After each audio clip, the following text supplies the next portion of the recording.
আফিয়ার আম্মাকে ফোন দেওয়া হয়েছে, আপনার একটা সন্তান গেছে, আপনি এত কথা বলেন কেন? আপনার আর একটা সন্তান আছে না, তুলে নেওয়া হবে। আমাদের বাচ্চাগুলো পুরে পয়লা হয়ে গেল। আমাদের মা, আমাদের বোনরা বাচ্চাগুলোকে যে একবার শেষবারের মতো দেখবে, সেই দেখার পরিস্থিতি ছিল না। আচ্ছা, আমার যখন ভাগ্নি মারা গেছে, আমার বোন কিন্তু বাচ্চাটাকে দেখতে দেয়নি, কেউ দেখতে দেয়নি, জোর করে দেখানো হয়েছে। আফিয়া, ওই যে জানলার সাথে একটা বাচ্চা ঝুলেছিল না ভাই, আগুন ধাও ধাও করে জ্বলছে, জানলার সাথে লেগেছিল। আফিয়ার মাকে আফিয়া দেখতে পাচ্ছে, দেখতে পাইনি, কাছেও যাইতে দেয়নি। এরকমের যে বাচ্চাগুলো পুড়ে গেছে, তো আমাদের সাথে একাত্মতা ঘোষণা করে কিছু শিক্ষার্থী আসছিল, সেই শিক্ষার্থীদেরকে টিসি দেওয়ার জন্য প্রত্যেক বাসায় ফোন দেওয়া হয়েছে। এবং এই মানববন্ধন করার আগে আমাদের প্রত্যেকটা বাসায় হেড মিস্ট্রেস, স্কুল শাখায় খাদিজা মিস ফোন করছে। ফোন করে, যেমন আমার বোনকে ফোন করে জিজ্ঞেস করছে আমি কি করি, আমার বয়স কত, আমার দেশের বাড়ি কোথায়, ঢাকায় কোথায় থাকি, আমি কোথায় লেখাপড়া করছি, আমার স্কুল কোথায়, আমার কলেজ কোনটা, আমার ইউনিভার্সিটি কোনটা, এই সবগুলো জিজ্ঞেস করে। এবং প্রত্যেকটা পরিবারে ফোন দিয়ে সেই পরিবারে কোন পরিবারে কতজন সদস্য, পরিবারের সদস্যরা কি করে, প্রত্যেকটা পরিবারে এখন খবর নেওয়া হচ্ছে বা থ্রেট দেওয়া হচ্ছে। আমি আপনাদেরকে জানাই দিচ্ছি, আফিয়ার আম্মাকে ফোন দেওয়া হয়েছে, আপনার একটা সন্তান গেছে, আপনি এত কথা বলেন কেন? আপনার আর একটা সন্তান আছে না, তুলে নেওয়া হবে।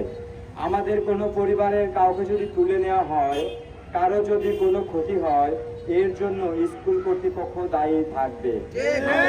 আবারও বলে দিচ্ছি, আমাদের কোনো পরিবারের যদি কোনো রকম ক্ষতি হয়, প্রশাসন দিয়ে তুলে নেওয়া হয়, আমাদেরকে যদি গুম করা হয়, মব জাস্টিস করে মেরে ফেলা হয়, এর জন্য মিডিয়ার কাছে বলে যাচ্ছি, এর জন্য স্কুল কর্তৃপক্ষ দায়ী থাকবে। স্কুল কর্তৃপক্ষকে দায়ী করবেন। আমরা কোনো হুমকি ভয় পাই না, কোনো কিছুই ভয় পাই না, আমরা ঘুমাই না ভাই।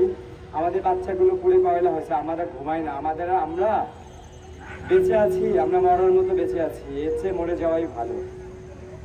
আমাদের বাচ্চাগুলো কেমন বাচ্চা ছিল একটু দেখবেন ভাই। ঘরের আলো, প্রত্যেকটা ঘরের ফুল, সব ঘর নিভে গেছে, সব ঘরে বাতি নিভে গেছে। তো এমন একটা পরিস্থিতিতে সরকারের পক্ষ থেকে, মানে প্রধান উপদেষ্টার পক্ষ থেকে, আর বাচ্চাদের একটু বলি যে তোমাদের যদি টিসি দেওয়ার হুমকি দেওয়া হয়, মিডিয়া এবং আমরা সঙ্গে আছি, তোমরা ভয় পেও না। তোমাদের যদি টিসি দেওয়া হয়, আমি আবারও বলছি, যেসব বাচ্চাদেরকে টিসি দেওয়ার হুমকি দেওয়া হয়েছে, তাদেরকে যদি টিসি দেওয়া হয়, আমরা কঠোর থেকে কঠোর আন্দোলন গড়ে তুলব।